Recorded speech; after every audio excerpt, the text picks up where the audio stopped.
There was once a boy named Milo who didn't know what to do with himself, not just sometimes, but always. When he was in school, he longed to be out, and when he was out, he longed to be in. On the way, he thought about coming home, and coming home, he thought about going. Wherever he was, he wished he was somewhere else, and when he got there, he wondered why he'd bothered.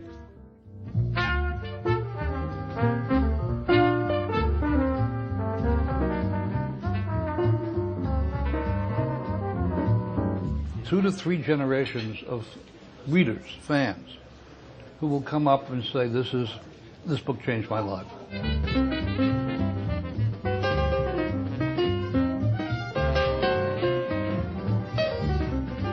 Naughty and I were the...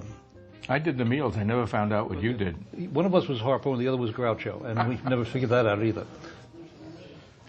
I would walk into the room and my father would say, "Aha, I see you're coming early since lately. You used to be behind before, but now you're first at last." And I would stand there absolutely befuddled. I didn't know what he was talking about. Well, I've been drawing all my life. I mean, since the time I was a little boy. How long since I learned how to draw? Maybe a week ago. If you're lucky. It's just that it's about so many things on so many levels. It's hard to think of how to really summarize it. A boy goes on a journey. He comes home from school one day, bored with everything, finds this large box containing a car in the phantom toll booth, and it comes with some directions. And so he gets in the toll booth and finds himself in this completely other place. Dictionopolis and Digitopolis. Everything is wordplay. He meets two traveling companions.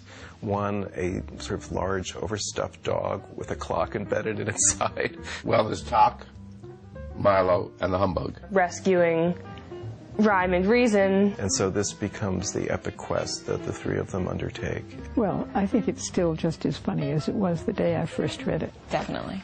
Well, it's certainly the Alice in Wonderland of our time. The Phantom Tollbooth is one of the great works of fantasy for children in American literature. It shows readers that thinking is a playful activity, and that it's a way of expanding your universe as you come to look beyond what Norton Juster calls expectations. When the book came out, I was told, number one, it wasn't a children's book. Number two, the vocabulary was much too difficult. And the killer, of course, was the last one, which was that fantasy was bad for children because it disoriented them. And this was the wisdom as it was in 1961. We're not so far from that now in somewhat different ways.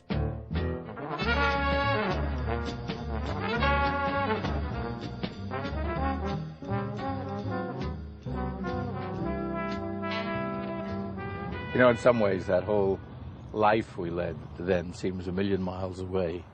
We were all quite young.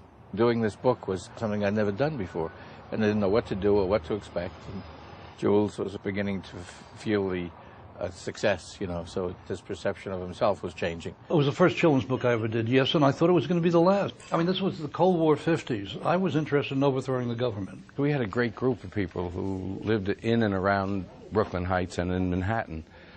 Children's book writers and illustrators. That's where I met Jules.